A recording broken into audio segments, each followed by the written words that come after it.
विद्यार्थ्यांसाठी मुख्यमंत्री एकनाथ शिंदे यांनी मोठी घोषणा केली आहे। 12वी उत्तीर्ण विद्यार्थ्यांना दरमहा 6,000 रुपये देण्यात येणार आहे, तर डिप्लोमा केलेल्या विद्यार्थ्यांना 8,000 रुपये तसेच पदवीधर तरुणांना 10,000 रुपये स्टायपंड देण्यात येणार आहे। एकनाथ शिंदे यांची पंढरपुरात आषाढी एकादशी दिनानिमित्त ही घोषणा केली आहे। राज्यामध्ये महायुती सरकारने लाडकी बहीण योजना आणली आहे। पण राज्यातील लाडक्या भावाचं काय असा प्रश्न विरोधक विचारत होते।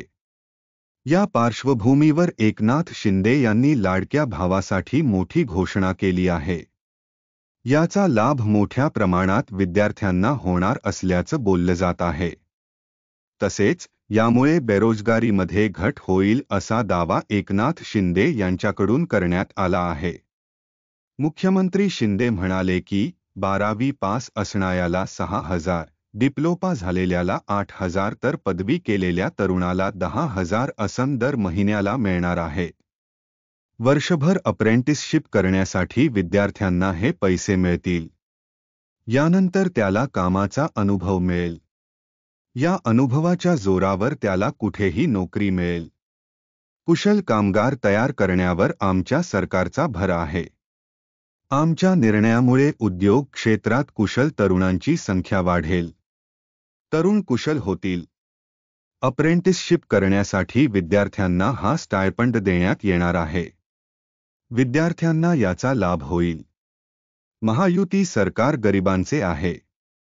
लाडक्या बहीणसह भाऊ देखील लाडके आहे, असं एकनाथ शिंदे म्हणाले। इतिहासात पहिल्यांदाच कोणत्या सरकारने अशा प्रकारची योजना आणलेली आहे। तरुण कारखान्यात काम करत असताना सरकार त्यांना अप्रेंटिसशिपसाठी स्टायपंड देणार आहे। बेरोजगारीवर आपण उपाय शोधून काढला आहे। विद्यार्थ्यांना पैसे मिळतील आणि अप्रेंटिसशिप करता येईल। यातून त्यांना अनुभव मिळेल। त्यामुळे यातून त्यांना नोकरी मिळण्यास सोपे जाईल, असंही शिंदे म्हणाले आहे।